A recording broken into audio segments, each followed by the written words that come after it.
paz do Senhor, amados irmãos, alegria, privilégio estar na presença do Senhor mais uma vez para estudarmos hoje a nossa lição de número 8, dia 21 de fevereiro. O ano está correndo, né?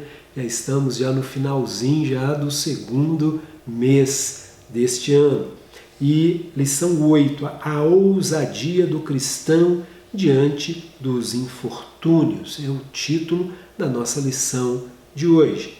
Nosso textual está em Esther, capítulo 5, versículo 3, que nos diz assim: Então o rei lhe disse: Que é que tens, rainha Esther? Ou qual é a tua petição? Até metade do reino se te dará. Esther 5, 3. Nossa verdade aplicada, ela diz assim: a ousadia do cristão se baseia no poder do Espírito Santo e na fé firmada em Deus e sua palavra. Nós sabemos que temos exemplos bíblicos e nós vamos estudar isso nessa lição de hoje, que homens, mulheres do Senhor, eles foram ousados para realizar a obra do Senhor. E nós também precisamos agir como estes servos valorosos do Senhor agiram no passado.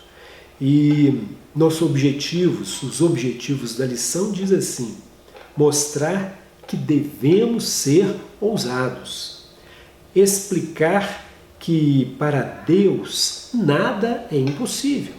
E um terceiro objetivo, destacar as vantagens de se fazer um planejamento. Vamos ver aqui, abordar este tema sobre o planejamento, como isso é importante, não somente na nossa vida espiritual, mas em todas as áreas da nossa vida, seja no nosso trabalho, seja em casa, né? Precisamos ser pessoas organizadas, né? E planejarmos, isso é muito importante, né? Nós precisamos planejar para sermos bem-sucedidos. E vamos ver isso nessa lição de hoje. E o nosso texto de referência ele está em Esther, no capítulo 5, do versículo 1 ao versículo 5. E o nosso comentarista, ele logo aqui na introdução, ele diz assim: através do exemplo de Esther, aprendemos a necessidade de agirmos, confiando no Senhor e procurando permanecer na direção do Espírito Santo. Queridos irmãos, isso é um fato muito importante na nossa caminhada de fé, é nós estarmos em todo o tempo sendo direcionados pelo Espírito Santo. Nós não podemos agir por conta própria. Não, nós precisamos orar, buscar orientação em Deus. Há pessoas que agem primeiro, né? Tomam as suas atitudes primeiro, para depois então perguntar ao Senhor se é ou não da vontade dele. E ainda alguns pedem ao Senhor para abençoar a sua decisão. Ora, Deus, sabemos que é um Deus misericordioso, ele pode até te abençoar. Porém, o melhor caminho é pedir a orientação para nós andarmos segundo a vontade diretiva de Deus. Esse é o caminho, é o melhor caminho para nós seguirmos, né? E aqui ele diz isso, confiar no Senhor, procurando permanecer na direção do Espírito Santo. E diz mais, superando todas as situações aflitivas da nossa alma. Esther preconiza que em tudo é importante ser fiel a Deus, e Deus tem compromisso com os fiéis. Preste bem atenção, eu vou repetir. Esther preconiza que em tudo, ou seja, em todas as situações da nossa vida, em todas as áreas da nossa vida, é importante sermos fiéis a Deus. E quando nós somos fiéis ao Senhor, Ele nos abençoa com bênçãos maravilhosas, né? Ele realmente abre as janelas do céu, derrama sobre nós bênção tal que nos advém maior abastança. Deus tem compromisso com os fiéis. Ele finaliza aqui a introdução, e isto é uma realidade que Deus ele realmente se compromete. Quando nós somos fiéis ao Senhor, nós, de certa forma, chamamos a atenção de Deus. Quando nós estamos firmados nas promessas do Senhor, Ele nos abençoa. Não é? Isso é bíblico. Não é? E no ponto 1, nos diz assim: devemos ser ousados. Falaremos aqui sobre a ousadia, a importância da ousadia. E no 1.1 vai falar sobre a ousadia de Esther e diz o seguinte: a prática da ousadia é a arte de portar-se corajosamente diante dos desafios da vida. Este é o significado, né, de ser ousado. No 2.1 vai falar sobre o tema não seja covarde. No 1.3, seja corajoso. Então, neste tópico 1, estaremos abordando aí sobre ousadia, coragem, né? No tópico 2, diz assim: para Deus nada é impossível. Falaremos sobre simples em suas atitudes, como Esther foi simples nas suas atitudes, porém firme, fiel ao Senhor. No ponto 2.2, dê um passo a mais, é o título deste tópico 2. No 2.3, a segurança na confiança em Deus. E, para finalizar essa lição, no tópico 3, que tem o título As vantagens de se fazer um planejamento. Diz aqui na introdução do tópico 3 o seguinte: o sucesso de Esther passou pelo período de preparação. Ela se preparou. Como ela se preparou? Através do jejum, da oração, né, da busca ao Senhor.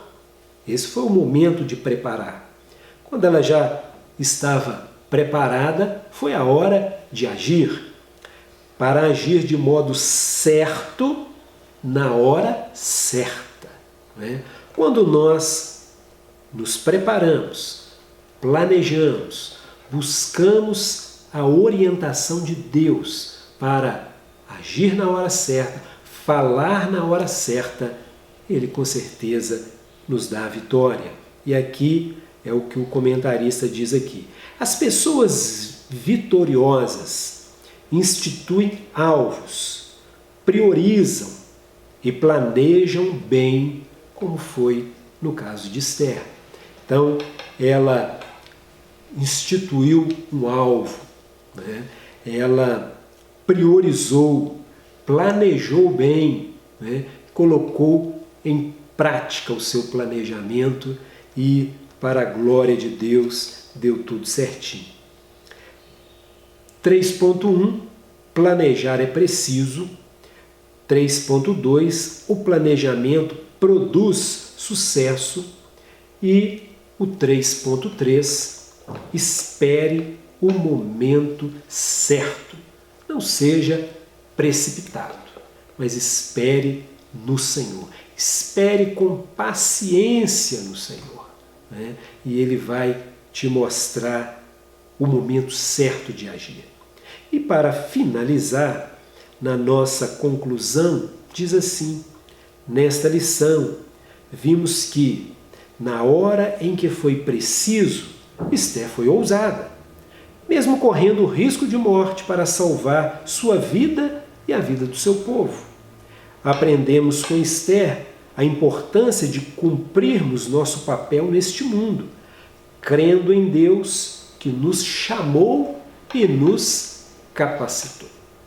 O Espírito Santo, ele nos capacita para a obra do nosso Deus, né? Então nós vamos neste momento orar ao Senhor, pedir a Ele a bênção, pedir a Ele a orientação, pedir a Ele que fale aos nossos corações através dos professores que irão ministrar esta aula. Eu convido você a curvar sua cabeça e orar juntamente comigo. Amado, soberano, eterno Deus, queremos agradecer a Ti, ó Pai, por mais esta lição que o Senhor preparou para que nós estudássemos neste domingo. Continua falando conosco, usa cada um dos professores, ó Pai amado, para falar aos nossos corações, nos edificar neste dia. Obrigado por tudo. Assim, Senhor, te louvamos, rogando as tuas bênçãos, que o Senhor, através do seu Santo Espírito, possa nos orientar, possa nos consolar, possa, ó Pai amado, nos dar a ousadia para realizarmos a tua obra. Muito obrigado, no nome de Jesus. Amém. Graças a Deus. Que Deus continue abençoando a sua vida e que você tenha a saúde física, saúde mental, saúde emocional e, acima de tudo, saúde espiritual. Que Deus te abençoe. A paz do Senhor.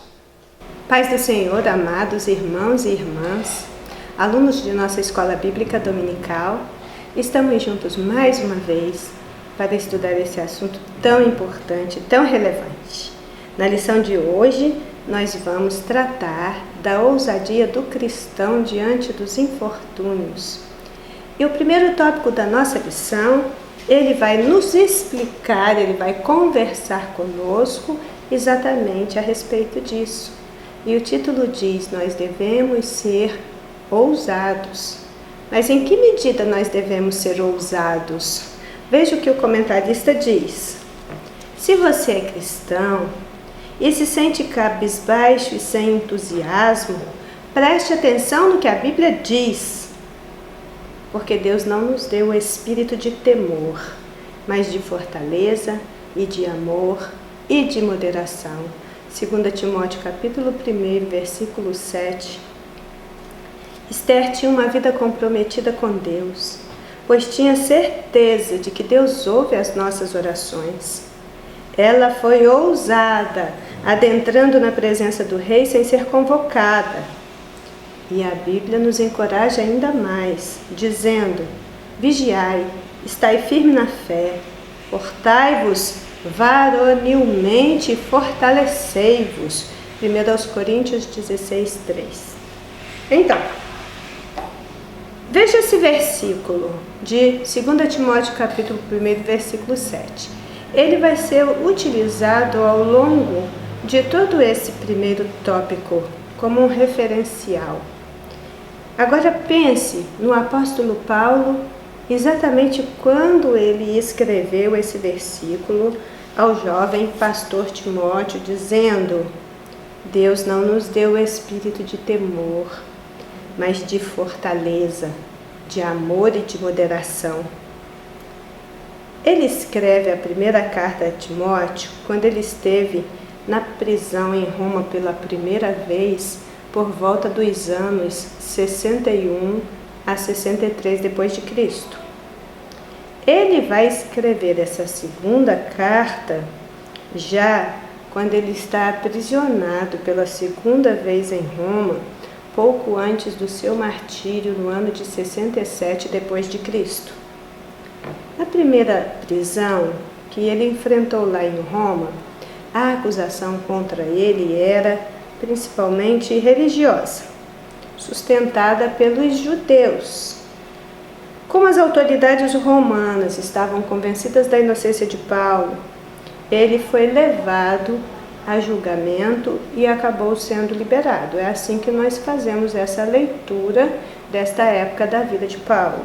Há quem diga que não, mas nós vamos exatamente por esse viés, entendendo que depois que ele foi julgado em Roma, ele foi liberado para ser aprisionado novamente a posterior.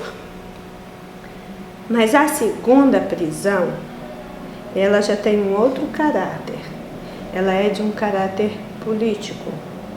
Se nós nos lembrarmos um pouco da história, nós vamos recordar que no ano 64 depois de Cristo, Nero governava Roma. E Nero, ele mandou que se incendiasse Roma. Os meandros da história nos contam exatamente isso. E isso aconteceu no ano 64 depois de Cristo.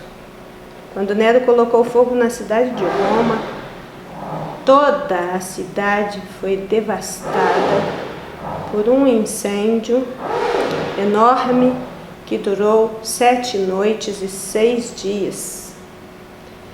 10 dos 14 dos seus bairros foram completamente queimados. Os 4 bairros que restavam era muito povoado por judeus e cristãos. E, na verdade, isso deu a Nero um álibi para culpar os cristãos pelo incêndio. O que aconteceu nesta época e a partir dela é que os cristãos passaram a ser acusados de incendiários e eles foram então perseguidos cruelmente. Faltou madeira em Roma para o número de cruzes que foram fabricadas para crucificar cristãos acusados de terem colocado fogo em Roma. Nesse mesmo período, Paulo estava solto. Nós temos aí notícia de que ele levou Tito para Creta e deixou lá com instruções a respeito do ministério. Ele levou Timóteo para Éfeso, estabeleceu Timóteo lá com instruções para o ministério. Mais tarde ele foi capturado novamente, provavelmente em Troade, quando ele estava na casa de Carpo. Distinto da primeira prisão, essa segunda prisão de Paulo ocorreu em tempo, local e motivações bem diferentes. Desta vez, Paulo foi lançado numa masmorra imunda, úmida, insalubre e fora da cidade de Roma, de onde as pessoas só saíam leprosas ou para serem martirizadas. É a partir desta segunda prisão de Paulo que a segunda carta a Timóteo vai fluir com o mesmo ânimo, com o mesmo empenho de dirigir Timóteo através da sua jornada pastoral, mantendo aquilo que já havia recebido da parte de Deus.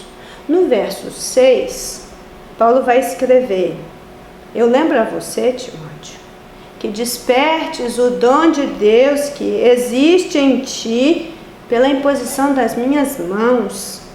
Não se esqueça, Timóteo, daquilo que você recebeu de Deus e que eu fui instrumento para poder colocar sobre a sua vida. Esse despertamento do dom, ele está no sentido tanto de acender o dom, quanto de manter aceso aquilo que ele já havia recebido do Senhor através do Espírito Santo. Por que isso? Por que essa explicação? É porque, mesmo aprisionado nas piores condições possíveis, não havia em Paulo vestígios de desânimo ou mudança de opinião a respeito do Cristo crucificado a que ele servia.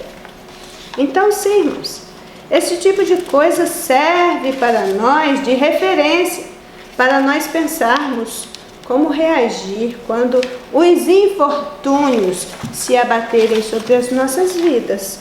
E o que nós precisamos fazer em primeira mão é não desanimarmos. A exortação de Paulo era para que Timóteo continuasse atiçando aquele fogo interior com o fim de conservá-lo vivo. E é isso que todos nós precisamos fazer com os dons recebidos da parte de Deus. O que está posto nesse versículo 7 é que Deus dá os dons, mas eles precisam ser reavivados. Deus nos dá desafios, Deus permite que a gente passe por embates difíceis nesta vida, mas Ele também nos dá poder para vencê-los. O medo e a covardia não combinam com a vida cristã.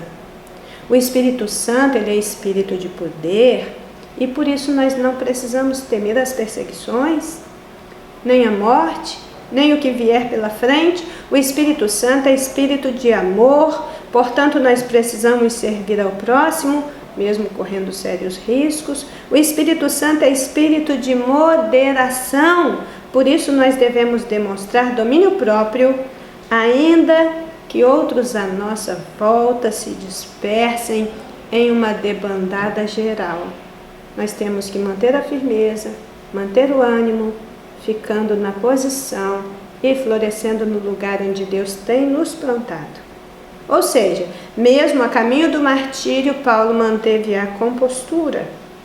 Os dons de Deus plantados em nosso coração, em nossa mente, vai nos permitir nos mantermos de pé e ousados diante de quaisquer circunstâncias. Todos nós precisamos de uma dose de coragem, de uma dose de ousadia, de força, de firmeza, de ação resoluta, para nós enfrentarmos principalmente as adversidades quando elas chegam.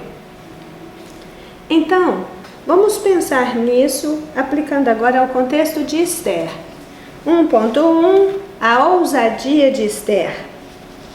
A prática da ousadia é a arte de portar-se corajosamente diante dos desafios da vida. Podemos observar vários homens de Deus na Bíblia que foram ousados diante do perigo.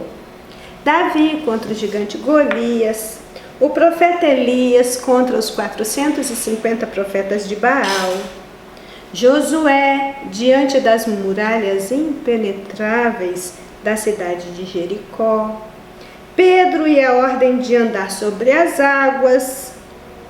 Mas quando nós analisamos o livro de Esther, nós notamos que após o relatório de Mardoqueu sobre sua posição no palácio, ela foi movida por uma ousadia extraordinária em buscar a Deus.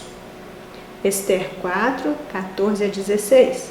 Os apóstolos, de igual modo, buscaram em Deus a ousadia necessária para continuarem anunciando a palavra de Deus, mesmo diante de ameaças sofridas. Atos capítulo 4, versículos 29 ao 31. Sentir-se seguro em Deus nos faz ousados diante das adversidades.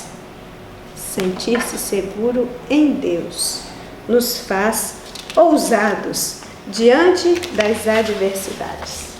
Diz o comentarista que Esther foi movida por uma ousadia extraordinária em buscar a Deus.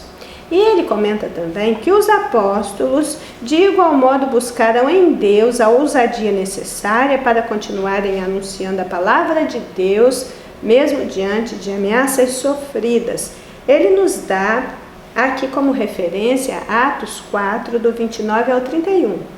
Mas eu deixo para vocês também 1 aos Tessalonicenses, capítulo 2, versículo 2, onde Paulo diz: Mas, havendo padecido e sendo agravados em Filipe, como sabeis, tornamo-nos ousados em nosso Deus, para vos falar o Evangelho de Deus em meio a muita luta.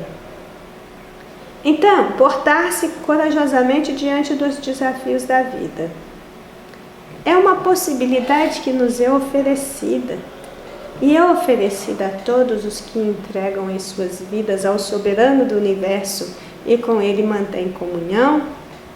A falta de coragem nos momentos cruciais é como um fantasma nos rodear, afligindo nossas almas.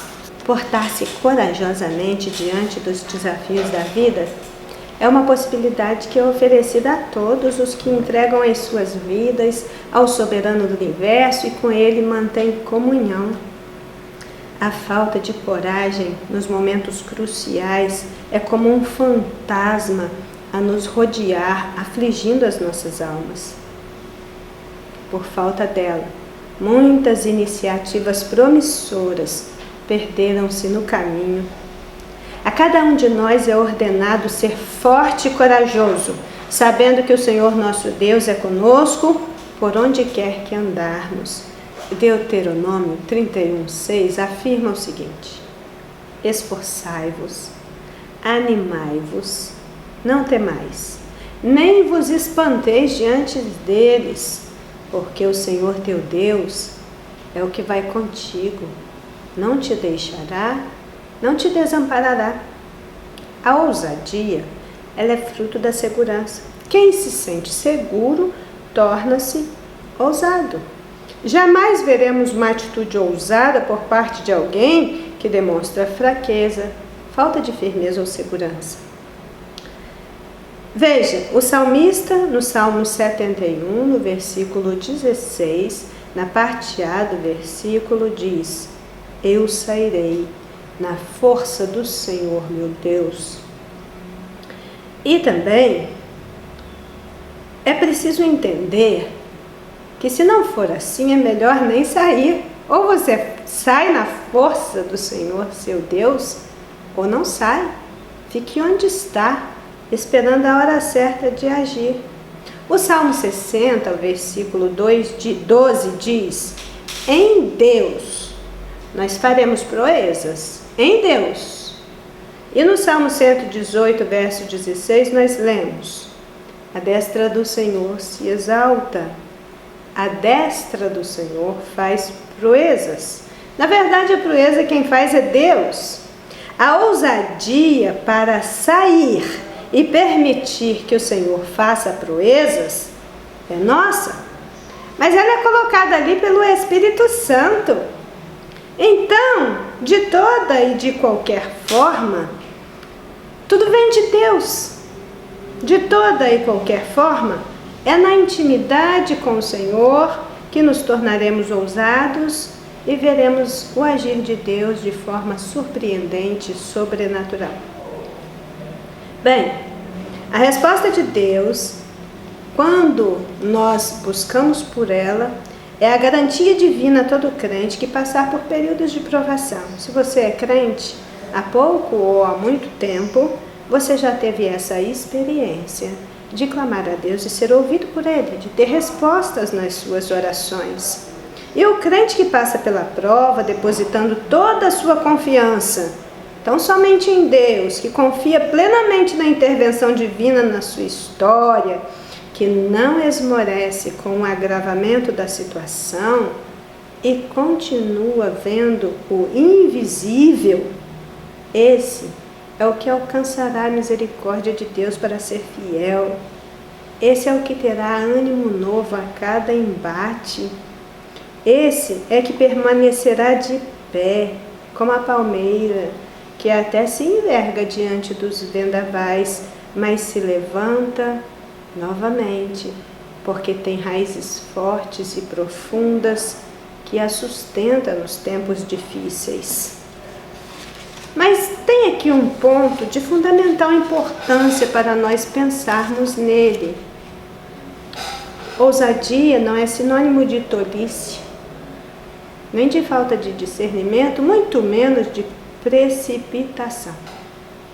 Ousadia não é sinônimo de tolice, de falta de discernimento e muito menos de precipitação. O tolo, ele age impensadamente e pode piorar muitas vezes a situação. O ousado age porque sabe que a sua atitude para aquele momento é a mais acertada. Ele já ponderou no seu coração, ele está seguro do que vai fazer e no seu íntimo o Espírito Santo está se movendo para ajudá-lo a tomar a atitude certa na hora certa. Provérbios e Eclesiastes enumeram uma série de versículos fazendo essa articulação do comportamento tolo com o comportamento sábio e de que nós precisamos mesmo de ter graça de Deus na hora de decidir sobre o que fazer para que aquilo que está parecendo um gesto ousado não demonstre ser a mais pura tolice. Isso porque a distância entre a tolice e a ousadia pode ser muito curta. Então, antes de uma tomada de atitude, seja ela qual for, é preciso pensar muito bem. Porque aquilo que parece ser uma coisa boa em um primeiro momento, ser um ato ousado, não venha a demonstrar ser, na verdade, uma grande tolice e um ato impensado, uma precipitação. Mas vem o segundo ponto aí do nosso primeiro tópico, item 1.2, que diz: não seja covarde. Ponderando todas estas coisas que nós falamos até aqui, a lição segue dizendo: não seja covarde. Veja, Deus não quer pessoas covardes para trabalhar em sua seara. Deus não precisa de covardes, Ele nunca precisou. Não é esse tipo de pessoa que Ele usa, mas pessoas dispostas e corajosas, como o apóstolo Paulo, que deixou registrado as seguintes palavras de encorajamento: porque se anuncio o Evangelho, não tenho do que me gloriar, pois me é imposta esta obrigação. E ai de mim, se não anunciar o Evangelho. A covardia é um reflexo de quem não tem um comportamento corajoso. Uma coisa que Esther nos ensina é que não devemos ser covardes perante os problemas. A Bíblia aborda a covardia com rigor. Entre o exército judeu, o covarde deveria voltar para casa. Além de não ser vantajosa a sua presença, ele poderia corromper os outros com a sua fraqueza. Isso está em Deuteronômio capítulo 20, o versículo de número 8. Quando se diz aqui no comentário que a Bíblia aborda a covardia com vigor, nós podemos tirar para nós como instrução que se Esther tivesse se acovardado, essa trama teria tido outro desfecho e com certeza não teria o final que teve. E aí a gente volta lá em 2 Timóteo 1,7, quando diz: Deus não nos deu espírito de covardia, mas de poder, espírito de amor, de equilíbrio. Deus tem nos chamado para sermos soldados valentes e corajosos, confiantes, vitoriosos, pessoas destemidas, que não têm um medo doentio e que fica engessado nos momentos cruciais da vida. Em Romanos 8,37 está escrito: em todas estas coisas somos mais do que vencedores. A lista destas coisas é dada um pouco acima e eu acho de bom tom vocês irem lá conferir no Romanos capítulo 8, os versículos anteriores ao 37. Quando nós aceitamos a Cristo como nosso Senhor e Salvador, o nosso espírito volta a ser religado a Deus. Nós somos justificados, a justificação ocorre de imediato. Romanos 5 afirma que a nossa alma entra em um processo de santificação, isso porque a santificação na nossa vida ela é progressiva, até alcançarmos a glorificação, quando entraremos então definitivamente na presença do nosso Deus com o corpo glorificado. Esse é um processo que precisa ser realizado por Deus. E somente acontece quando Ele é o Senhor da nossa vida. Então, nós temos aqui uma série de versículos bíblicos que fazem menção a essa coragem esperada por Deus de cada um de nós. Eu uso aqui a Nova Versão Internacional para falar de alguns desses versículos. Eu vou ler apenas 2 aqui para vocês. Deuteronômio 31:6 diz: sejam fortes e corajosos. Não tenham medo, não fiquem apavorados por causa deles, pois o Senhor, o seu Deus, vai com vocês nunca os deixará, nunca os abandonará. Também, 1 Crônicas, capítulo 22, o verso 13, diz: e você prosperará, se for cuidadoso em obedecer aos decretos e às leis que o Senhor deu a Israel por meio de Moisés. Seja forte e corajoso, não tenha medo, não se desanime. Mas enfrentar alguns embates da nossa vida realmente provoca medo. E quem diz que não sente medo algum de nada, talvez não esteja sendo tão verdadeiro. Porque sim, algumas situações que enfrentamos no nosso dia a dia enchem a nossa alma de medo. Não é simples e nem é fácil. Todavia, parte dessa ansiedade, desse medo, vem também de uma interpretação equivocada que nós fazemos das circunstâncias adversas que nos surpreende às vezes. E isso vai ser aumentado, vai ser agravado quando a nossa intimidade com Deus não for lá das melhores. O processo da cura dos nossos medos, das nossas ansiedades, que é o que nos fará valentes e corajosos, afinal, acontecerá quando os pilares da vida cristã estiverem adequadamente bem edificados e fortalecidos. Irmãos, o medo ele não pode criar raízes em nós, ele não pode ser alimentado. A pessoa pode até se assustar, ficar temerosa por um tempo, mas jamais entregar-se ao medo. O susto é passageiro. O medo é uma manifestação doentia que vai se perpetuando na vida. O susto, o temor repentino é uma defesa do corpo. O medo é uma enfermidade da alma. Veja que nós lemos o apóstolo Paulo escrevendo aos Romanos no capítulo 3, verso 12. E aí, quando nós lemos esta passagem, vou procurar aqui rapidamente para dizer para vocês exatamente o que ela está dizendo.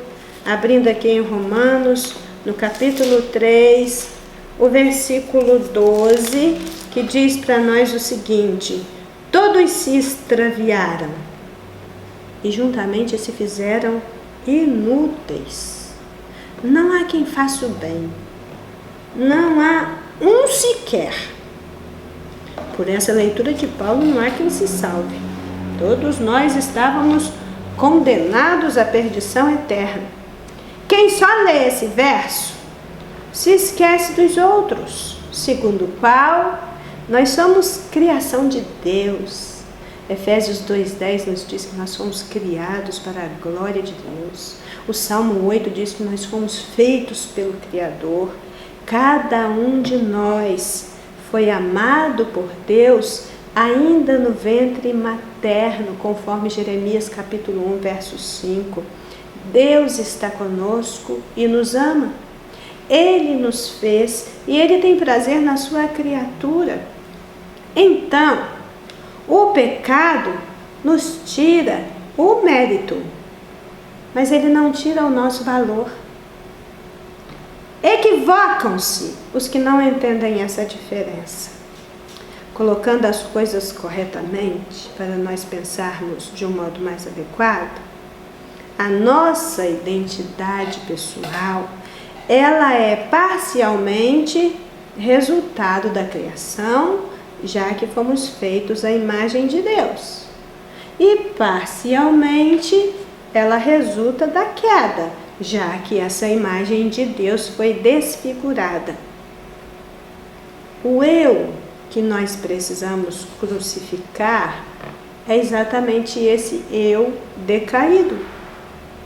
O eu que nós precisamos valorizar é esse eu que foi criado por Deus e para a glória dele. Nós não devemos ter de nós mesmos um conceito mais elevado do que convém, Romanos 12, 13. Muito menos devemos ter de nós mesmos um conceito abaixo do que convém.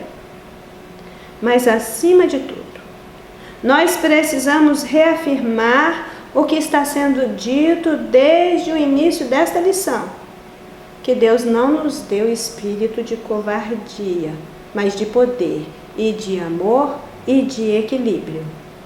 Ainda que, caídos, fomos alcançados pela graça de Deus.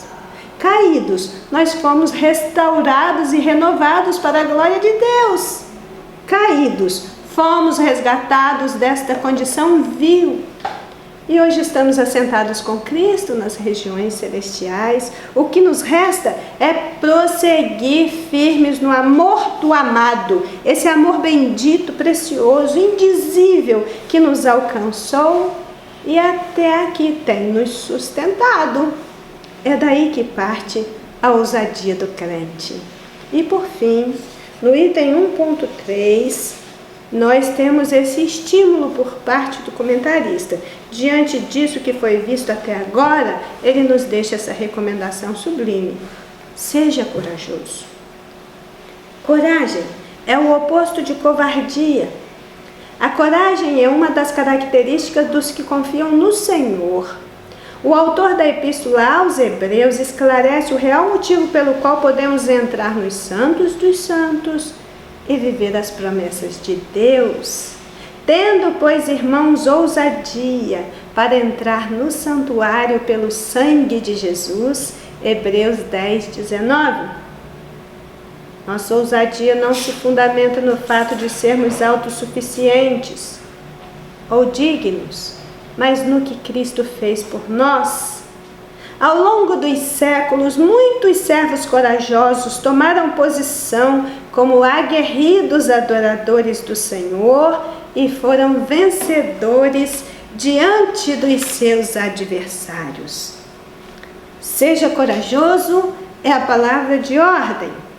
Esse item, então, ele vai estar continuando o assunto que foi iniciado no item anterior e ampliando este mesmo assunto, chamando a nossa atenção agora para a passagem de Hebreus 10:19. E então eu quero ler com vocês um pouco mais dessa passagem.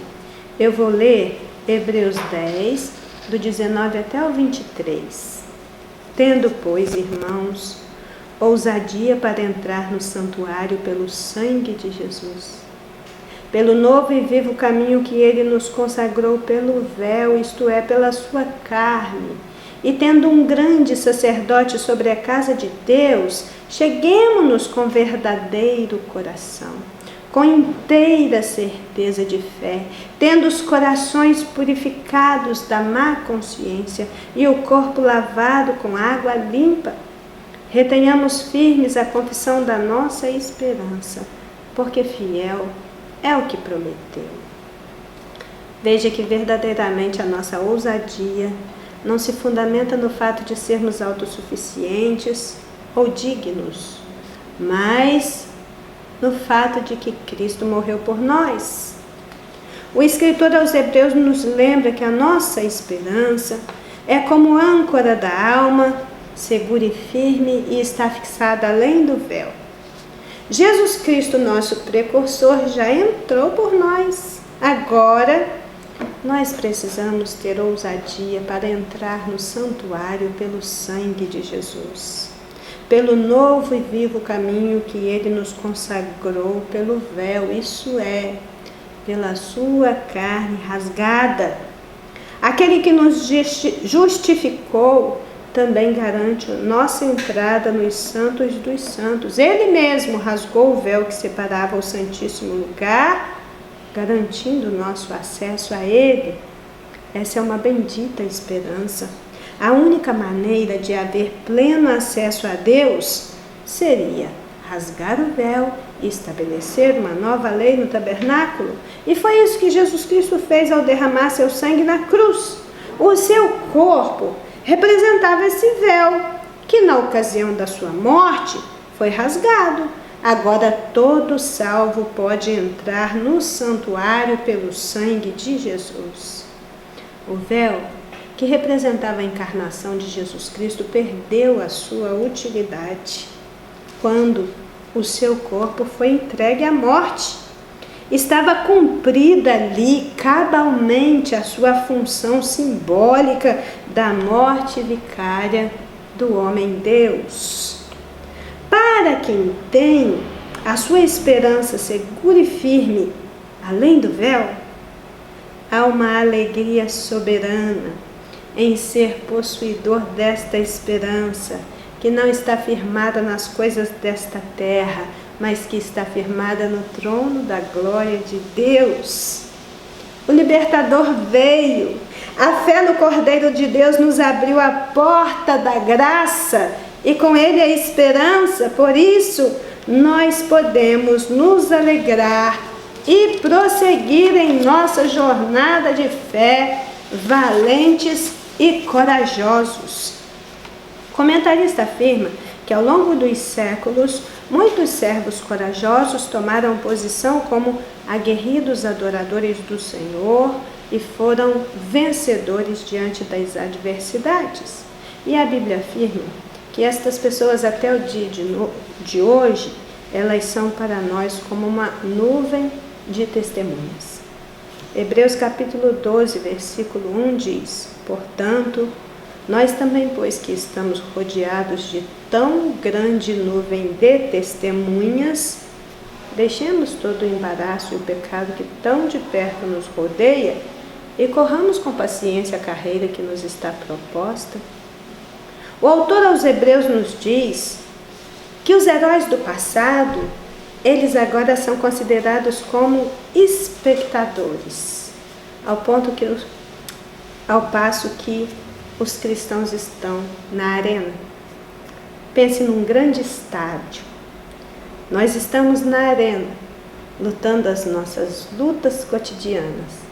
E nas arquibancadas está essa numerosa e incontável nuvem de testemunhas daqueles que foram vencedores pelo sangue de Jesus. Daqueles que não entregaram os pontos, daqueles que reagiram com fé e com coragem. Nessa passagem, o enfoque muda para o presente, mas o valor dos exemplos do passado, ele é incorporado à totalidade do quadro. Os cristãos têm consciência desses espectadores, porque as nossas vidas, elas sempre são confrontadas com as vidas de outros que foram servos e servas fiéis ao Senhor e que labutaram por esta causa antes de nós. O cristão também sabe que Jesus Cristo não está entre eles na galeria da arena, em todas aquelas galerias onde estão assentados estes espectadores, essa nuvem de testemunhas. Jesus Cristo não está lá na galeria, ele já esteve com estas pessoas quando elas mesmas travaram as suas próprias lutas. Hoje elas estão com o Senhor no repouso eterno, mas o Senhor ainda está conosco na arena, lutando as nossas guerras. Ele é o técnico, ele é o preparador, ele está lutando conosco agora, ele está ao nosso lado, ele é o único que pode nos conduzir em vitória, porque ele é o único que foi morto e reviveu. E para ele, só para ele, nós devemos olhar, se quisermos chegar ao final dessa jornada e alcançar a coroa de glória. Essa nuvem de testemunhas, que o capítulo 12 de Hebreus, o versículo 1 dá uma pequena amostra, chama a nossa atenção para a necessidade de uma intensa e dedicada vida espiritual e tal empenho na corrida até que ela nos leve à presença mesmo de Deus. Eles continuam prestando os seus testemunhos como se deve correr triunfalmente. Portanto, irmãos, sejamos corajosos no enfrentamento das mais diversas circunstâncias. Não esmoreça sua fé. Faça como o rei Josafá, que abriu seu coração e foi orar e jejuar junto com o povo quando se viram cercados de inimigos por todos os lados.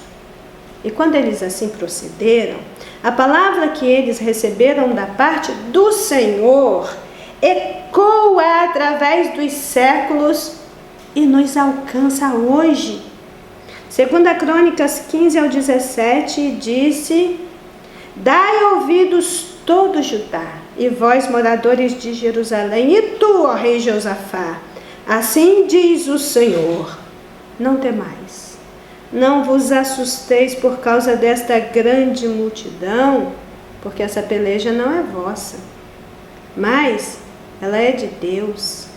Amanhã descereis contra eles, eis que sobem pela ladeira de Ziz, e os achareis no fim do vale, diante do deserto de Jeruel. Nesta batalha não tereis que pelejar. Parai, ficai quietos, e vede a salvação do Senhor para convosco, ó Judá e Jerusalém. Não temais, nem vos assusteis. Amanhã saí-lhe ao encontro, porque o Senhor será convosco. Não se aflija, Deus é o mesmo. Ele não nos abandonou, crê somente. Encha-se de ânimo e de coragem para lutar as guerras do Senhor, não pela vitória, porque essa nós já temos, mas para continuarmos no centro da vontade de Deus, lutando na força do Senhor de fé em fé, até chegarmos naquele lugar que Ele tem para nós. E por fim, um último versículo que eu quero deixar para você nesta noite está na carta de Paulo aos Coríntios, a segunda carta de Paulo aos Coríntios, o capítulo de números 3, o versículo 5, que diz: não é por nosso mérito que nós chegaremos lá. Sim, existe aqui um chamado para sermos valentes, para sermos corajosos, para não sermos covardes, para não deixarmos cair a peteca ou coisa que se diga. Mas aqui diz, não que sejamos capazes por nós mesmos de pensarmos alguma coisa como de nós mesmos, mas a nossa capacidade, ela vem de Deus. Não é pelo nosso mérito, mas é pelos méritos de Cristo. Não é pela nossa capacidade, mas é por aquela capacidade que Deus vai nos dar quando pedirmos. E se nesse dia de hoje você está se sentindo medroso, temeroso, enfraquecido por alguma grande luta, Deus está falando no seu coração neste momento. Ele é aquele que te toma pela mão e te diz: não tema, eu sou contigo, eu continuo contigo. Eu sou o mesmo ontem, hoje e serei eternamente. Eu tenho te amado com amor eterno e vou te conduzir em vitória por meio de Jesus Cristo, o meu Filho bendito. Assim nós agradecemos por mais esse dia, por mais essa lição preciosa e continuem aí assistindo, porque ainda tem bênçãos maravilhosas para nós nesse dia que o Senhor nos deu. Amém, igreja? Olá, queridos amigos e irmãos, a paz do Senhor Jesus. Eu sou o pastor Moisés e com muita alegria estou aqui para nós darmos continuidade à nossa escola bíblica dominical. Louvamos ao Senhor por tudo aquilo que ouvimos e aprendemos e também já agradecemos ao Senhor por aquilo que Ele está nos ensinando neste dia de hoje. Que o Senhor possa lhe conceder saúde, alegria, que as bênçãos do Senhor sejam derramadas sobre cada um dos irmãos e sobre a sua família.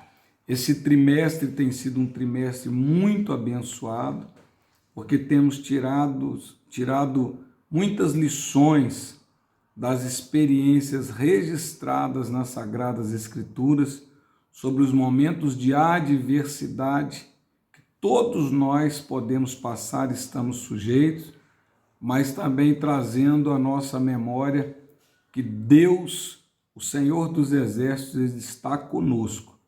Assim como Ele foi o Deus de Abraão, Deus de Isaac, Deus de Jacó, o Deus de Esther, Ele também é o nosso Deus Todo-Poderoso. E a lição 8, conforme já foi falado aqui, fala sobre a ousadia do cristão diante dos infortúnios. Lembrando os irmãos que a ousadia sem o molde da palavra de Deus, ela é insana, ela é danosa. Toda ousadia, ela deve ser moldada pela palavra de Deus, conforme aconteceu com Esther. Esther teve a ousadia, mas primeiro ela se preparou, planejou para isso, e esse será o tópico 3 da nossa lição. Eu quero compartilhar com os irmãos aquilo que Deus colocou no meu coração sobre o entendimento desse tópico 2, que diz assim: para Deus nada é impossível. A rainha Esther procurou apoio do povo judeu quando convocou que ele se unisse a ela em jejum. Para alguns, a atitude de Esther poderia parecer uma loucura, mas para ela era questão de sobrevivência. Em Deus tudo é possível e não há limites para a fé. Esther tinha conhecimento de que iria inadimplir a lei daquela terra e que poderia sofrer a mais ríspida e dura consequência, que é a morte. As nossas limitações não devem impedir-nos de prosseguir na jornada cristã, pois as coisas que são impossíveis aos homens são possíveis para Deus. O apóstolo Paulo afirmou em Filipenses 4,13: posso todas as coisas naquele que me fortalece.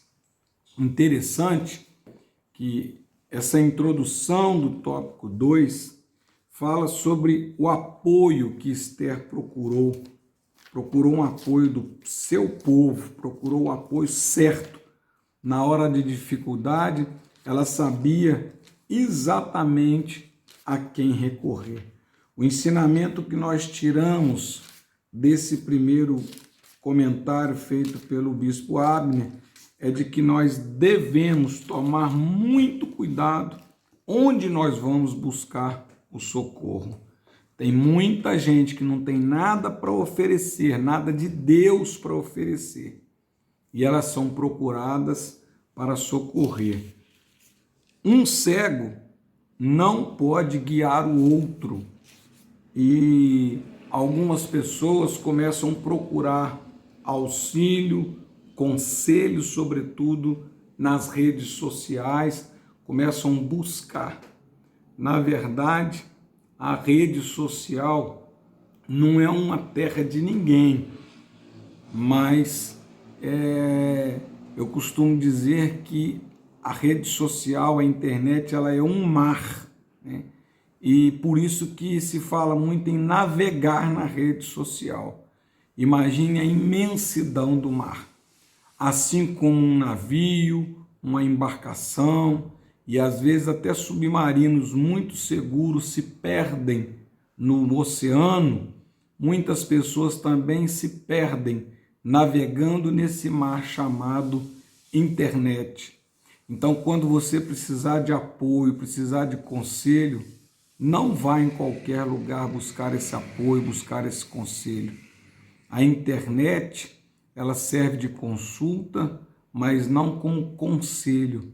Você não sabe se nesse mar chamado internet que você está navegando, procurando ajuda, vai ter algum pirata daqueles piores que você pode imaginar, e eles vão trabalhar para destruir a sua vida.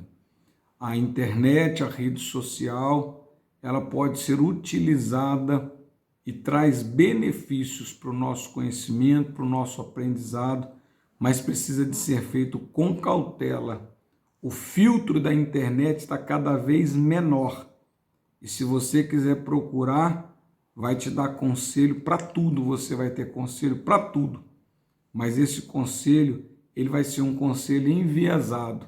E a maioria das vezes, a rede social, tanto Facebook, Instagram ou qualquer outra meio de comunicação através de rede social, eles são coordenados por pessoas malignas, por pessoas que têm uma mente deturpada, e eles colocam em evidência aquilo que interessa a eles e que não, na verdade, não é prática de cristão do reino dos céus. Então, muito cuidado quando você vai buscar apoio de alguma coisa.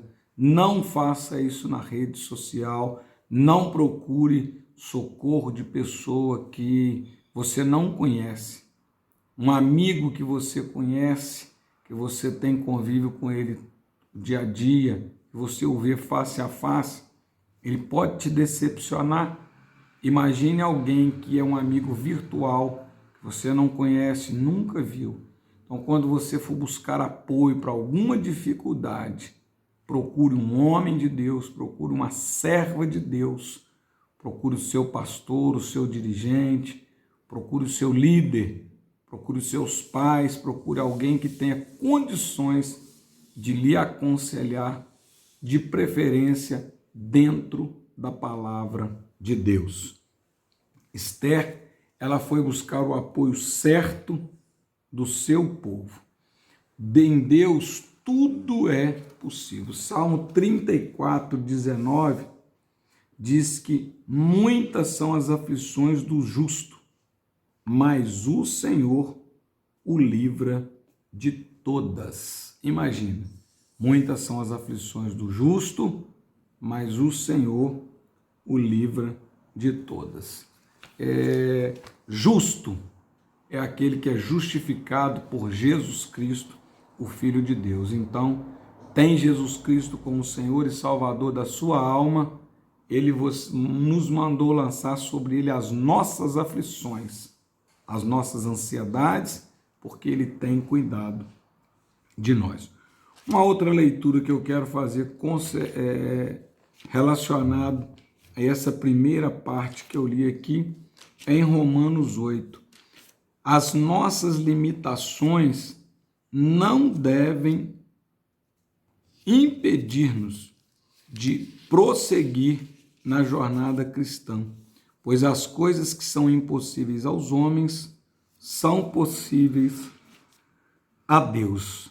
Romanos 8 diz o seguinte: quem nos separará do amor de Cristo? A tribulação, ou a angústia, ou a perseguição, ou a fome, ou a nudez, ou a espada, ou o perigo. 8,35. Como está escrito, por amor de ti somos entregues à morte todo dia. Fomos reputados como ovelhas para o matadouro. Mas em todas estas coisas, em todas as aflições, em todas as angústias, em toda perseguição, momento de dificuldade ou de perigo, somos mais do que vencedores por aquele que nos amou. O 8,28 diz: e sabemos que todas as coisas contribuem juntamente para o bem daqueles que amam a Deus, daqueles que são chamados por seu decreto. Esse mesmo capítulo diz que nada poderá nos separar do amor de Cristo. Glória a Deus por isso. O tópico 2.1, simples em suas atitudes. A formosura do cristão não deve ser medida por sua beleza exterior, e sim por seu caráter. Assuero ficou tão admirado com a beleza de Esther que lhe ofereceu a metade do seu reino. Para Deus, a beleza interior é mais admirável que a beleza exterior. Para o Senhor, o mais importante é termos um espírito manso e tranquilo.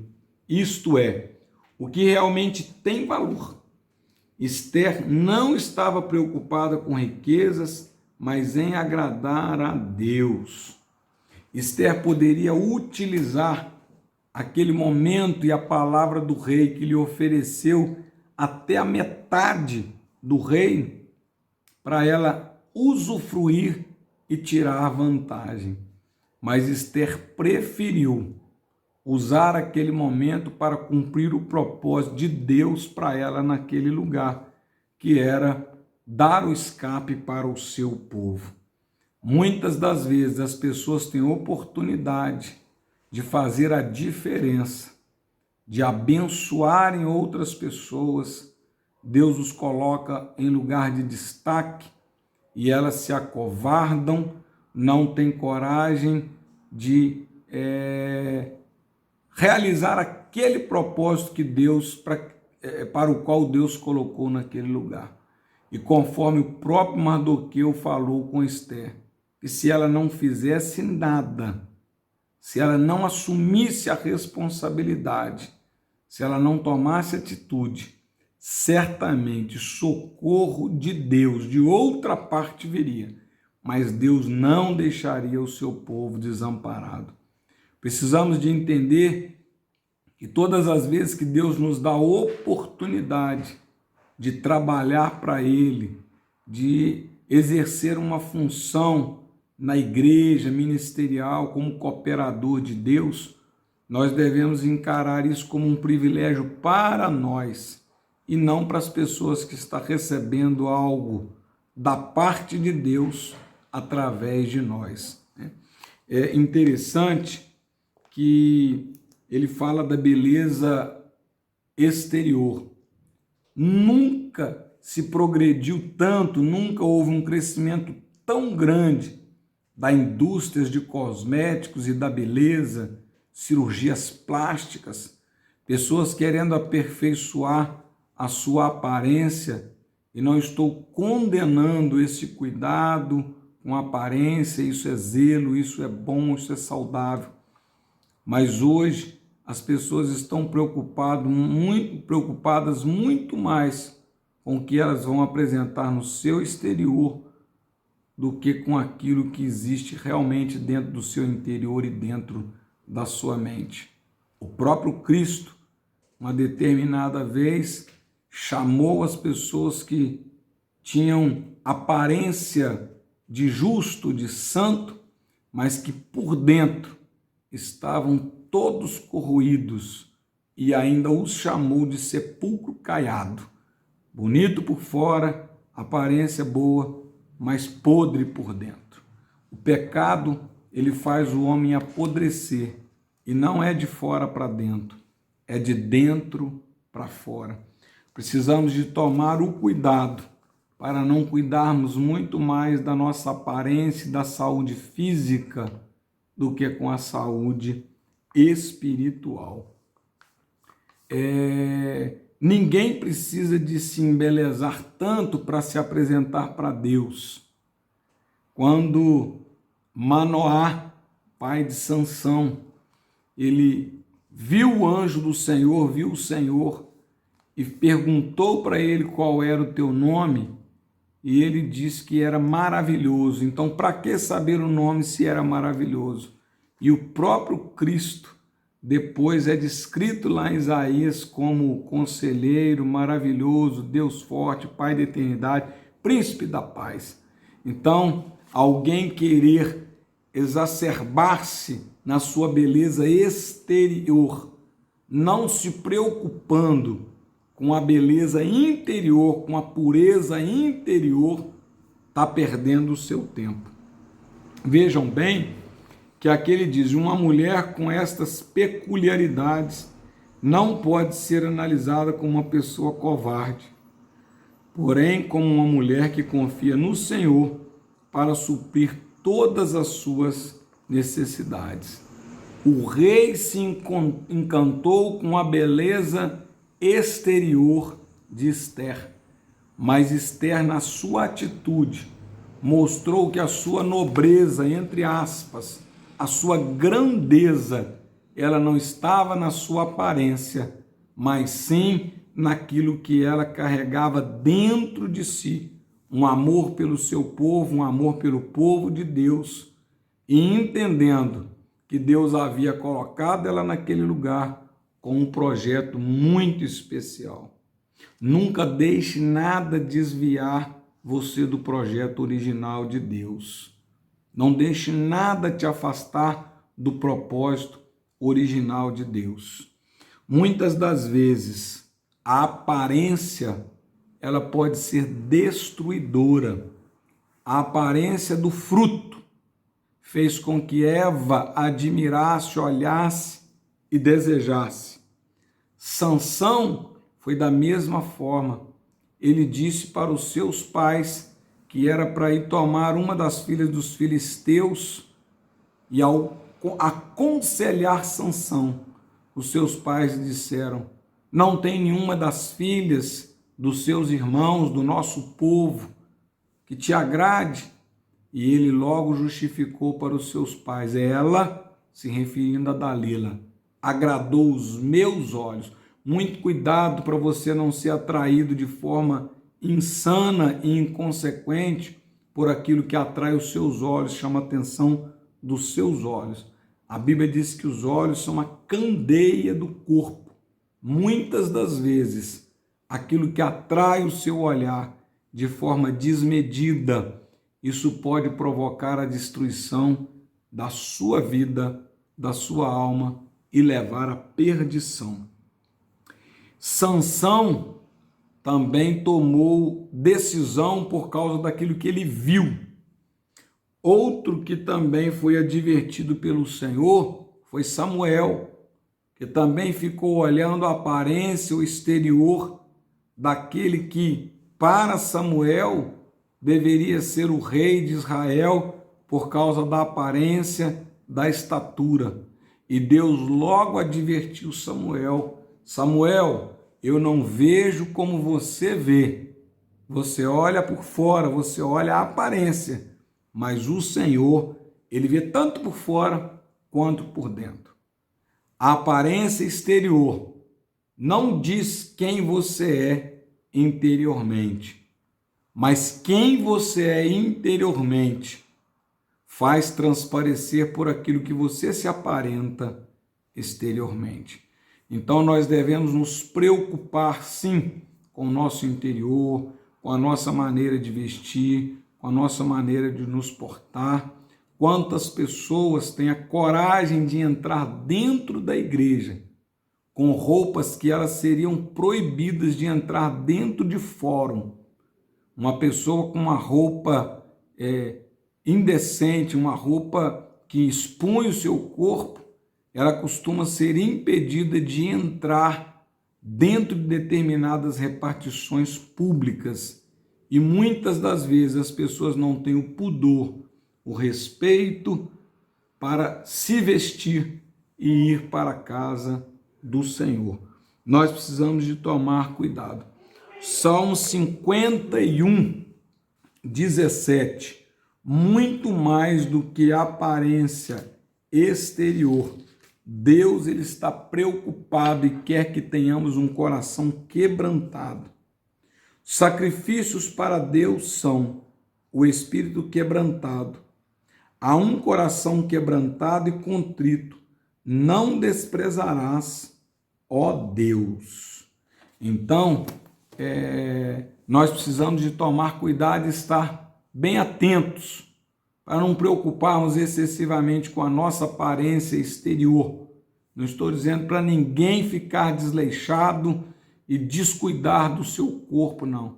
Mas o excesso de cuidado, o excesso de zelo com a aparência, com o físico, muitas vezes para nada aproveita. Porque se a pessoa tiver a sua aparência física, a beleza, ela admirável, mas ela não tiver pureza e um espírito quebrantado, para Deus significa muito pouco, porque Ele é maravilhoso. Imagine quando você vê alguém e você pode dizer: que criança maravilhosa. Poucas vezes alguém se refere a uma criança, uma pessoa como maravilhosa por causa da sua aparência, mas sim por causa do seu comportamento, da sua maneira de ser, da sua capacidade, da sua conduta, nos seus atos, nos seus gestos. Fulano é uma pessoa maravilhosa. Raras vezes, se nenhuma, está se referindo à aparência da pessoa, mas sim aquilo que ela é no seu interior e que externa para as pessoas a respeito da sua vida e conduta. No tópico 2,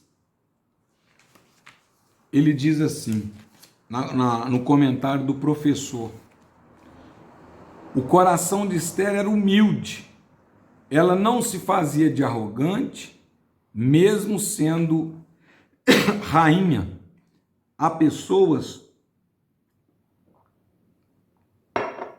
que só se conformam em ser mais admiráveis e enaltecidas.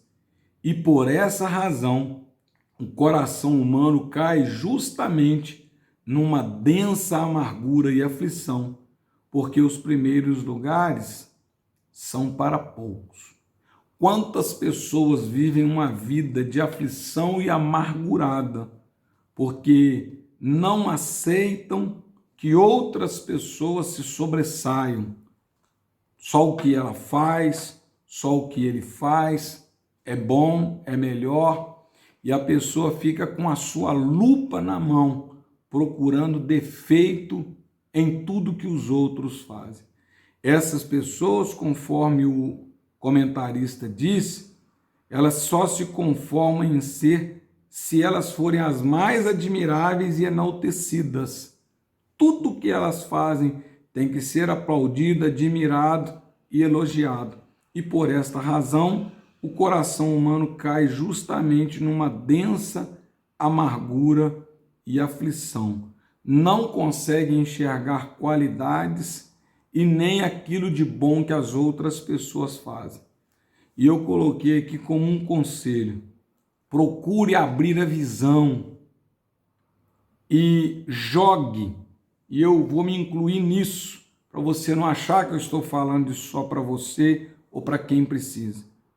Abra a sua visão e jogue fora a sua lupa de procurar defeito nos outros e naquilo que os outros fazem.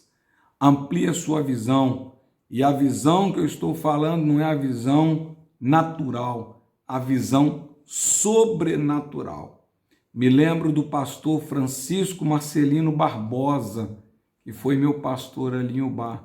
Quantas vezes eu ouvi ele dizer: fale tudo de bom que souber de um homem.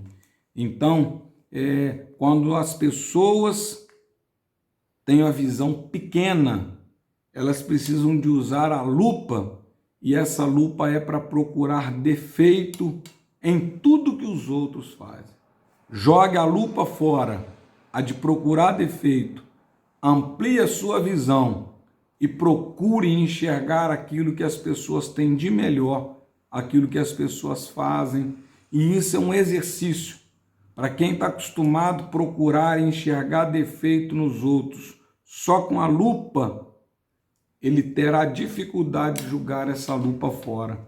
Mas se Deus ampliar a visão, essa lupa de procurar defeito não vai te fazer falta. Esther, na sua simplicidade, nos deu uma maravilhosa lição de como servir ao Senhor.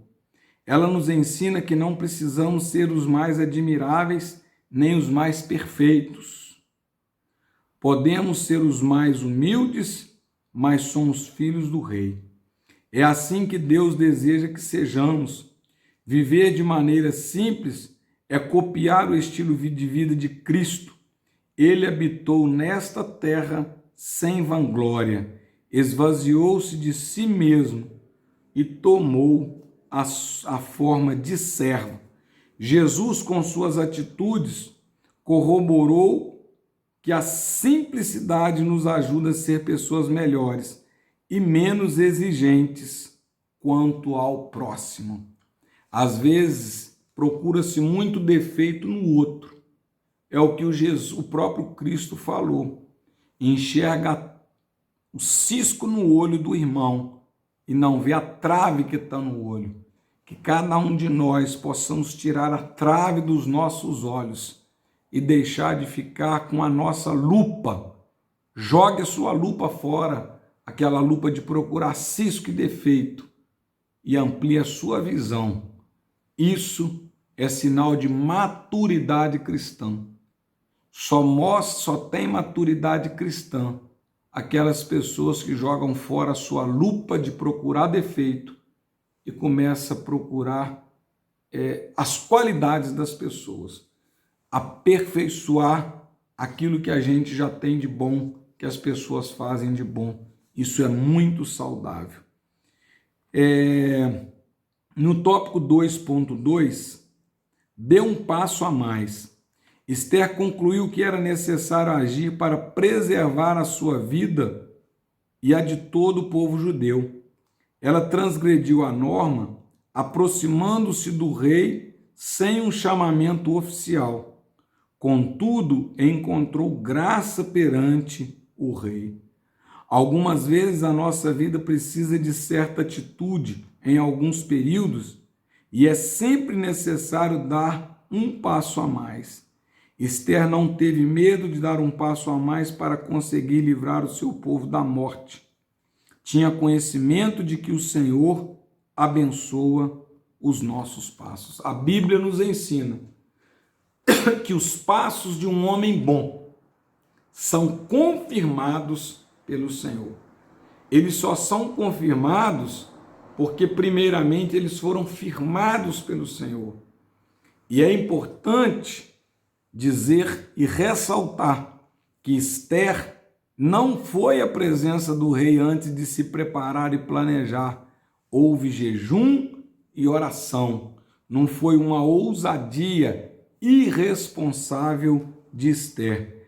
Era um propósito de Deus e não propriamente de Esther. E o outro aspecto dessa ousadia de Esther, que ela não foi à presença do rei buscar benefício para si. Ela não foi buscar nada para ela mesma, mas ela foi pedir em favor do seu povo. Da mesma forma, Moisés, o comentarista coloca aqui, Moisés estava convencido de que sem a presença de Deus em sua vida, dar um passo a mais seria inútil. Então ele disse: se a tua presença não for conosco, não nos faça subir daqui. Moisés estava dizendo que para ele dar um passo a mais, o Senhor precisava estar com ele. A ousadia sem o molde da palavra de Deus, ela é insana, ela é irresponsável e ela tem duras consequências. Mas com ousadia, como teve o apóstolo Paulo no Areópago, quando ele com muita ousadia, Pedro também com ousadia, quantos apóstolos tiveram que usar da ousadia, mas não era uma ousadia responsável e tinha um propósito: nunca afronte ninguém, nunca desrespeite sua liderança, nunca desrespeite o seu pastor que foi instituído por Deus como pastor da sua igreja, da sua congregação, sobre qualquer pretexto. Nunca faça isso, porque isso não é ousadia diante de Deus. Para Deus é visto como rebelião. Qualquer atitude que se toma contra o pastor, contra a igreja, não é ousadia. Esther se apresentou diante do rei, mas era um propósito de Deus. E a Bíblia não relata outras vezes, porque às vezes as pessoas acostumam afrontar, costumam desafiar a liderança, o seu pastor, desrespeitar. E quero aqui ressaltar que a falta de respeito, de consideração, de reconhecimento do pastor como líder instituído por Deus, seja ele publicamente ou ocultamente para Deus, é pecado de rebelião e de desobediência da mesma forma. Nós possamos apresentar diante de Deus, sempre com transparência, amando uns aos outros, respeitando uns aos outros e tendo em mente que precisamos dar dupla honra. Dupla honra é você considerar o outro mais do que você mesmo. 2.3. A segurança na confiança em Deus. Esther só pôde gozar da segurança divina porque confiou inteiramente no Senhor. Esther não confiou em si mesma e adicionou Deus no seu problema. Assim também ocorre com cada um de nós, quando acreditamos que em Deus e lançamos sobre Ele toda a nossa ansiedade. Esther nos dá uma lição de como confiar em Deus. Ela se escondeu no esconderijo do Altíssimo e descansou na sombra do Onipotente. É interessante que esconder no esconderijo do Altíssimo e descansar na sombra do Onipotente é somente para aqueles que habitam no esconderijo do Altíssimo. Não é passear, não é de vez em quando, não é buscar quando precisa, não. É habitar, fazer como o salmista declarou lá no Salmo 24:4. Uma coisa pedi ao Senhor e a buscarei, que eu possa morar na casa do Senhor todos os dias da minha vida. Assim como Moisés não abria mão da presença de Deus, Davi desejava estar na casa do Senhor todos os dias para contemplar a formosura do Senhor.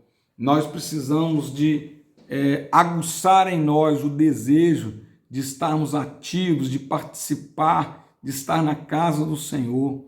Em tempos de pandemia, muitas pessoas estão acostumadas e acostumaram a permanecer em casa. Mas aproveite o tempo, vá à igreja, cultue, participe, porque hoje você tem condição. Me lembro de uma história contada pelo pastor Walter, que ele sempre ia visitar uma irmã no Ananeri. E quando ele chegava lá no hospital Ananeri, que era um hospital de crônico, essa irmã ficava chorando e pranteando durante uns 20 minutos. E depois o pastor Walter conversava com ela. E ela dizia: pastor, eu não estou chorando porque eu estou aqui pela situação que eu estou passando. Eu estou chorando porque quando eu podia fazer a obra do Senhor, eu não fiz e agora não tem como fazer.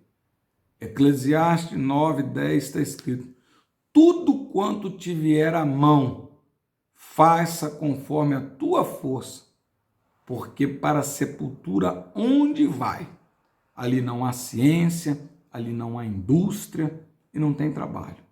Os nossos dias são contados e nenhum de nós sabe exatamente quando terminará o nosso tempo.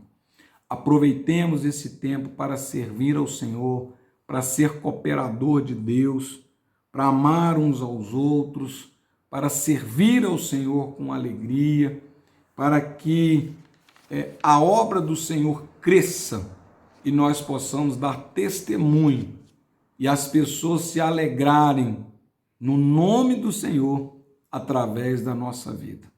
Conselho final para encerrar: pegue a sua lupa de procurar defeito em tudo e em todos. Jogue essa lupa fora.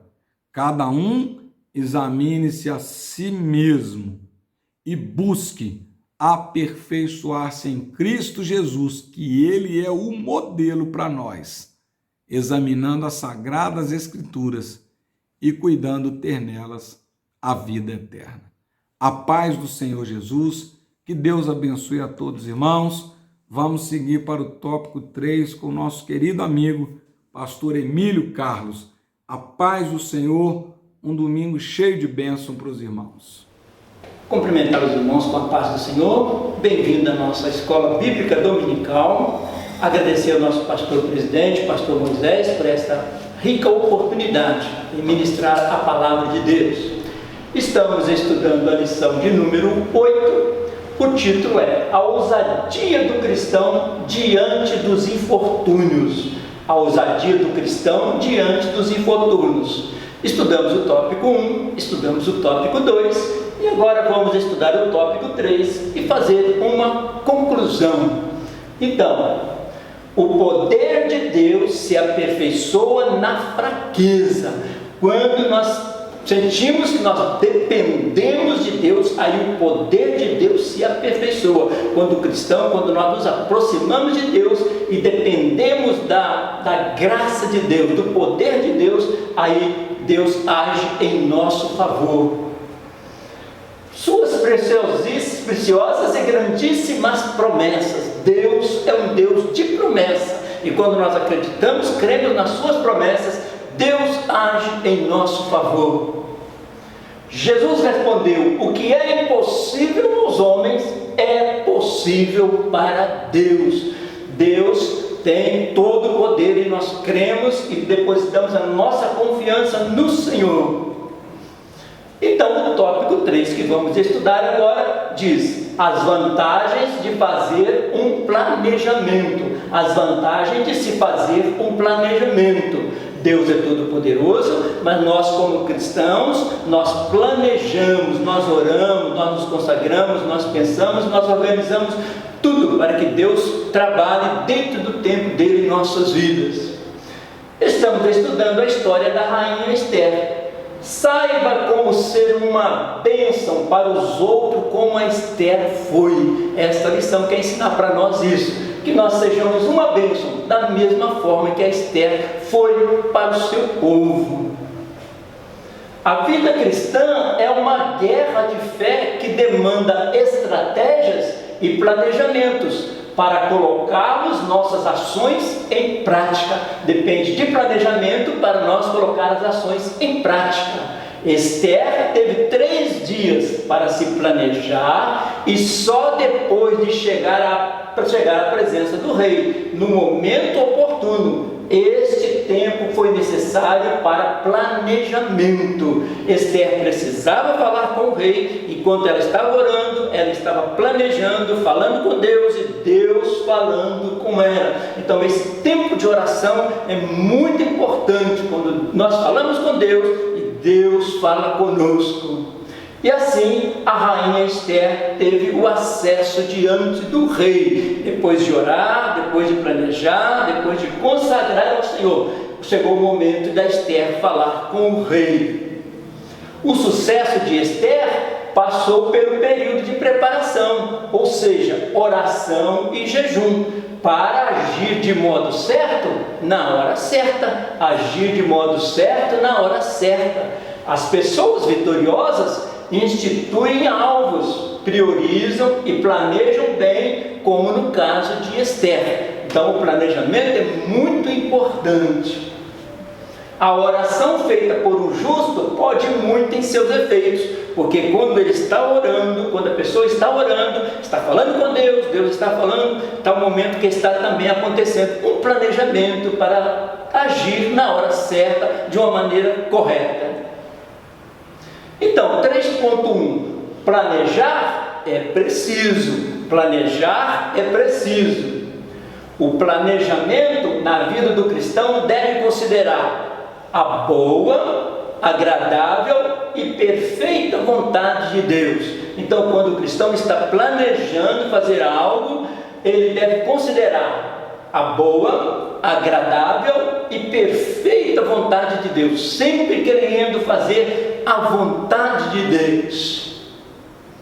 Deus sabe qual é o plano. Deus tem plano, Deus tem projeto, Deus tem propósito. Então, quando nós oramos, nós procuramos entender o plano, o propósito de Deus. Olha o que diz a palavra: porque eu bem sei os pensamentos que eu tenho a vosso respeito, diz o Senhor, pensamentos de paz e não de mal, para vos dar o fim que vós esperais. Deus diz pensamentos de paz e não de mal. Deus tem os seus propósitos. Quando estamos orando, estamos entendendo e buscando esses propósitos de Deus. Deus planejou tudo e ordenou o seu projeto. Olha o que diz Isaías: lembrai-vos das coisas passadas, desde a antiguidade, que eu anuncio o fim desde o princípio, e desde a antiguidade, as coisas que ainda não sucederam, que digo, o meu conselho será firme e farei toda a minha vontade. Aqui estamos vendo um Deus de plano, que anuncia e depois cumpre a sua vontade e o seu querer. Enquanto estamos orando, buscando ao Senhor, planejando, estamos procurando entender e ser sensíveis à voz de Deus. Não desista, o que Deus prometeu, Ele cumpre. Não desista, o que Deus promete, Ele cumpre. Deus entregou ao homem a incumbência de dominar a sua criação. Desde o começo, quando Deus criou tudo, Deus disse, e Deus os abençoou, e Deus lhes disse, frutificai, multiplicai-vos, enchei a terra e sujeitai-a e dominai-a. Então Deus deu para que o homem dominasse, sujeitasse a terra, fizesse planejamento e assim tivesse uma liderança sobre os peixes do mar, sobre as aves do céu, sobre todo animal que se move sobre a face da terra. Deus os abençoou e lhes disse, sejam férteis, multipliquem-se, enchem e subjuguem a terra. E isto é um Deus de planejamento, que quer também que os cristãos tenham planejamento nas suas ações. Tendo sido criado à imagem e semelhança do Criador, o homem é um ser que deve planejar em tudo também. Olha o que diz em Lucas: pois qual de vós, querendo edificar uma torre, não se assenta primeiro para fazer as contas dos gastos, para ver se tem com que acabar? Então, se vamos construir uma torre, planejamos. Deus, através desta mensagem, Jesus está ensinando que o cristão deve fazer planejamento. Assim, a torre, edificando uma torre. Para edificar uma torre é necessário um planejamento. Este é o tópico que estamos estudando.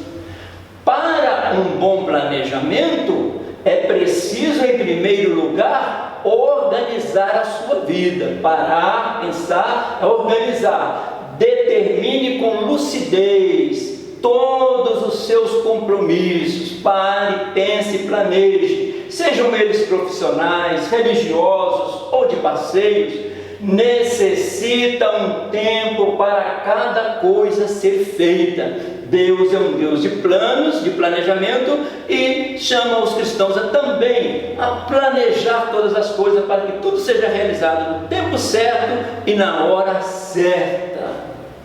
Orar não deve ser a última solução, mas a primeira atitude. Orar não deve ser a última solução, mas a primeira atitude, porque no momento que estamos orando, estamos pensando, ouvindo também a voz de Deus e planejando. Os indivíduos mais produtivos são aqueles que se preparam melhor, ressaltando que todos os nossos objetivos devem conter a inteira submissão a Deus. Olha o que a Bíblia diz: mas buscai primeiro o reino de Deus e a sua justiça, e todas estas coisas vos serão acrescentadas. A buscar o reino de Deus em primeiro lugar. Isso é muito importante num planejamento. Mas buscai primeiro o reino de Deus e a sua justiça, e todas as coisas vos serão acrescentadas. No 3.2, o planejamento produz sucesso. O planejamento produz sucesso. Os episódios narrados no livro de Esther ocorreram quando a maior parte do povo de Israel continuava vivendo no exílio. Eles estavam fora da sua cidade, fora de Israel, fora de Jerusalém, e estavam no exílio, estavam na Pérsia. O local da história é Suzã, a cidade onde o rei da Pérsia e Média habitava. Então, conforme está no livro de Esther, naqueles dias, assentando-se o rei Assuero sobre o trono do seu reino, que está na fortaleza de Suzã. Então, o povo de Israel está num reino muito grande. Estão num reino onde Assuero era o rei, a capital era Suzã, onde estava o rei, onde estava a rainha Esther, Mardoqueu, mas é todo este império, 127 províncias, Egito, Israel, toda essa área demarcada aqui fazia parte de um grande reino. E Deus usou Mardoqueu e a Esther aqui porque foram pessoas de oração e de planejamento. Então aqui está Suzã, um pouco da capital Suzã. O primeiro planejamento traçado por Esther e Mardoqueu foi não divulgar ninguém que era judia. Então, dentro do palácio mesmo, tinha alguém que era judia, que ia interceder pelos judeus e que estava ali aguardando e orando para o momento certo falar com o rei. O segundo foi planejar o momento certo de falar com o rei. Enquanto estava orando, jejuando, buscando a presença de Deus, Deus estava dando os diretrizes, os planejamentos. Todo este plano traçado por Esther era acreditando que Deus livraria ela e a sua nação. Mesmo todos os planejamentos que ela fez, ela estava confiando que quem ia dar o livramento é Deus. Socorro de Deus para livrar o seu povo. Era isso que Esther esperava enquanto orava. Existem vários níveis de planejamento, porém todos devem ser competentes para responder a questionamentos tais como: estou fazendo planejamento? Eu devo pensar o que, quando, como, onde. Tudo faz parte de um planejamento. A maioria dos indivíduos bem-sucedidos possui muito preparo para conseguir os seus objetivos. Então, o Deus de toda provisão, esperança e sabedoria divina para a igreja em meio a crises. Deus vai dando esperança e sabedoria divina, onde nós estivermos, para que Deus possa nos abençoar no tempo certo, na hora certa. Nós cristãos devemos planejar com sabedoria e com antecedência, para não fazer a obra de Deus de qualquer maneira. Planeje, mas nunca se esqueça de, em primeiro lugar, colocar tudo nas mãos do Eterno. Estou planejando, mas Deus acima de todas as coisas. Olha que interessante. Para que as nossas mudanças ocorram, vai exigir tempo, muita oração, atenção, planejamento cuidadoso. Tudo isso faz parte de um bom planejamento.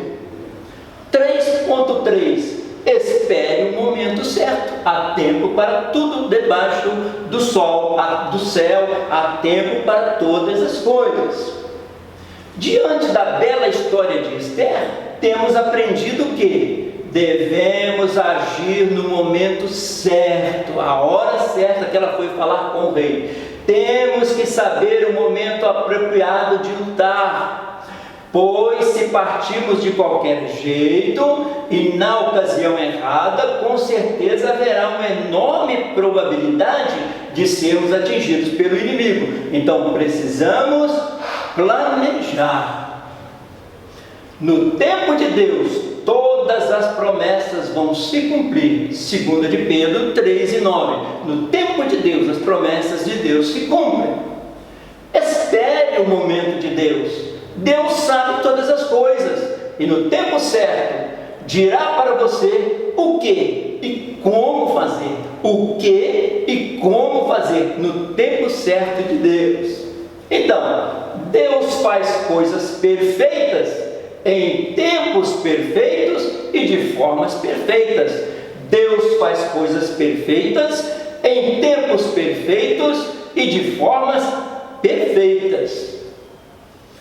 O operar de Deus na vida dos seus filhos é tremendo. Ele faz coisas imponentes. O tempo de Deus não é igual ao nosso. Mas uma coisa é certa: Ele é o Senhor do tempo. Ele, quando determina algo, simplesmente fala e tudo se realiza.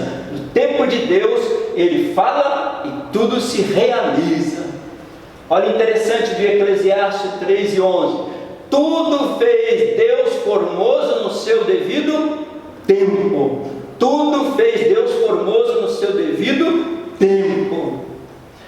Quanto maior a luta, quanto maior o tempo de espera, maior será a bênção. Por quê? Porque Deus prometeu, Ele cumprirá. Quando esperamos por Deus, descobrimos que seus recursos para os nossos problemas são muito melhores que os nossos recursos. Quando esperamos em Deus, acabamos entendendo que os recursos de Deus são muito maiores do que os nossos recursos. Então, está difícil? Ore. Está impossível? Aguarde. É nessa hora que Deus começa a agir. Está difícil? Ore. Está impossível? Aguarde. É nessa hora que Deus começa a agir. Então, estudamos na nossa escola dominical hoje, no tópico 1, que nós devemos ser ousados. No tópico 1 estudamos este assunto. Deus não quer pessoas covardes para trabalhar na sua seara, mas pessoas dispostas e corajosas. Dispostas e corajosas. Veja por quê. Jesus não escolheu pessoas prontas. Ele preparou as que estavam dispostas. As pessoas que estavam dispostas, Deus preparou para ser servos e servas de Deus em momentos muito importantes do reino de Deus. No tópico 2 nós estudamos: para Deus nada é impossível. Para Deus nada é impossível. Para alguns, a atitude de Esther poderia parecer uma loucura, mas para ela era uma questão de sobrevivência. Ela ia diante do rei interceder pelo povo judeu, e ela, como judia, isso para ela era muito importante, e teve êxito, e Deus entrou com providência. Então, onde tem a oração, tem vitória. Continue orando. Onde tem oração, tem vitória. No tópico 3, acabamos de estudar as vantagens de se fazer um planejamento. As vantagens de se fazer um planejamento.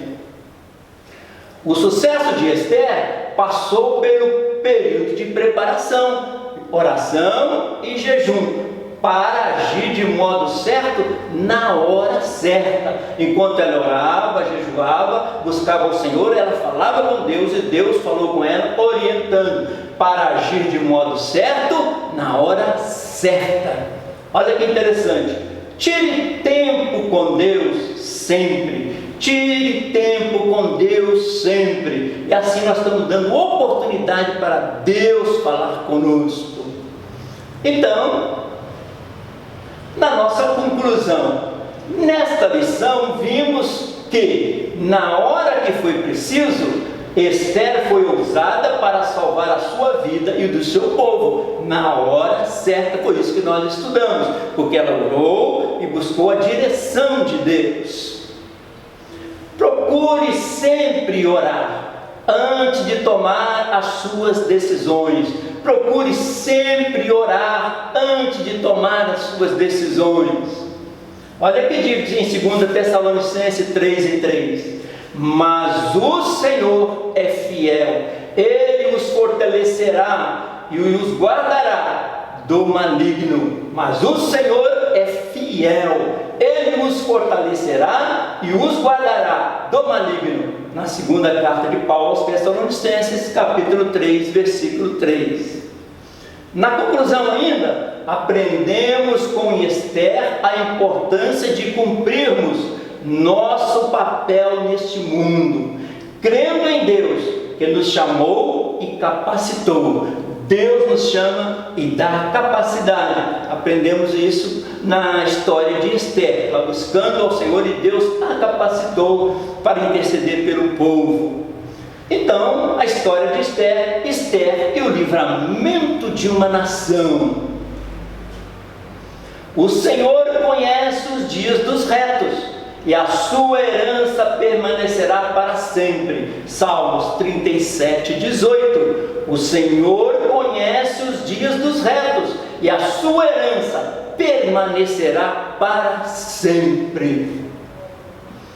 Você não está sozinho. Olha o que diz em Hebreus 3 e 5. Eu nunca te deixarei e jamais te abandonarei. Uma grande promessa de Deus para nós. Pois eu sou o Senhor, o seu Deus, que o segura pela mão direita e diz a você: não temas, eu o ajudarei.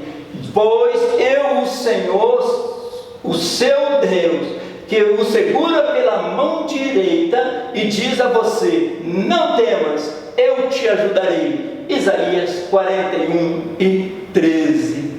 Que Deus abençoe a todos nessa escola dominical maravilhosa, nesse dia, em nome de Jesus.